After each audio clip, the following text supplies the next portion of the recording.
Hello, Terraria and What's that? Bungie's making a top 5 video? Wow, he must be out of ideas. Haha, you fool! I've run out of ideas long ago! So, Terraria has a lot of weapons, and many of them are iconic. The Terrorblade is the original super powerful sword, the Mini Shark is that gun that everybody wants to get, and the Water Sparking is known for being terrible.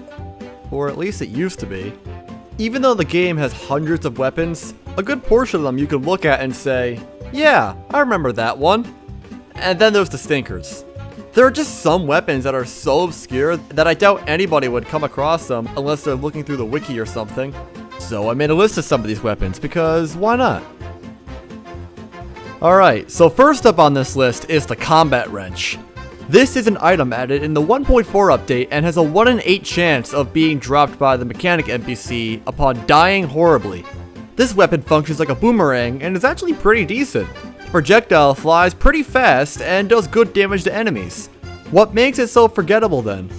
Well, first of all, unless your town is in the middle of a very dangerous area or you're some kind of murderous freak, your mechanic isn't going to be getting killed too often. The other thing is that this weapon is obtained after Skeletron is killed, meaning that it gets overshadowed by many other weapons obtained in the dungeon.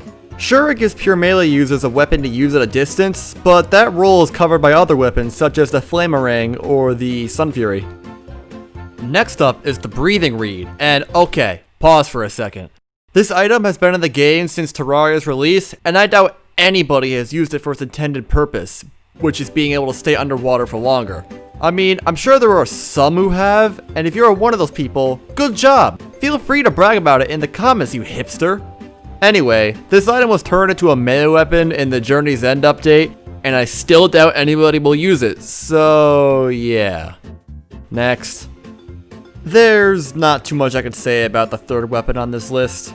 The Blowgun is sold by the Witch Doctor NPC, and is essentially an upgrade to the Blowpipe, also known as one of the worst weapons in the game.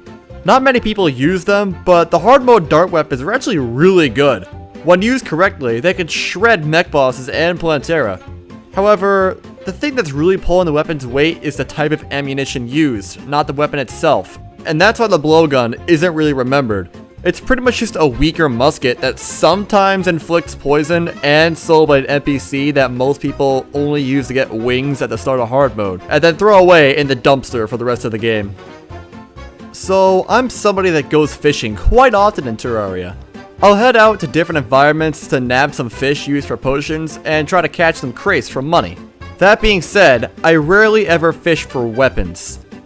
The Toxicarp is a ranged weapon that can be caught into corruption during hard mode, and it's something. It spits bubbles at a pretty inconvenient upward arc. It does decent enough damage, but ranged weapon users aren't really in a dire need of finding weapons. I mean, how many bows and guns can you get before killing one mech boss? Short answer, a lot. This weapon isn't bad, it's just too out of the way for most players to know it, well, exists. Alright, so if I'm making a top 5 video, I need to list off some honorable mentions to be as cliche as possible. Chain guillotines are fun, but are dropped from corrupt mimics, and who likes those? Star and Eyes are obtained from presents and are just disgusting looking shurikens. The Gladius is a short sword dropped from hoplites, and it's a generic looking blade with no gimmicks. Finally, there's anything made from palm wood. Like, seriously, who gets palm wood stuff? It doesn't even have the hilariously bad reputation like pearl wood to save it. Palm wood is just there. And the number 1 item on this awful list is the poison knife. Yeah, you thought it was gonna be something exciting. Nope. The poison knife is a slightly modified throwing knife that does a little bit more damage and travels slightly faster. To make it, you need some regular throwing knives and some vile or vicious powder. And there lies the problem. Unless you want to fight the corruption or crimson bosses again, you really have no need to ever get the evil powders. I don't even know. Like, there are just so many other cool and interesting items you can use instead of these things. I mean, they can deal alright damage, I guess, but they're just so boring. You know, kinda like this video.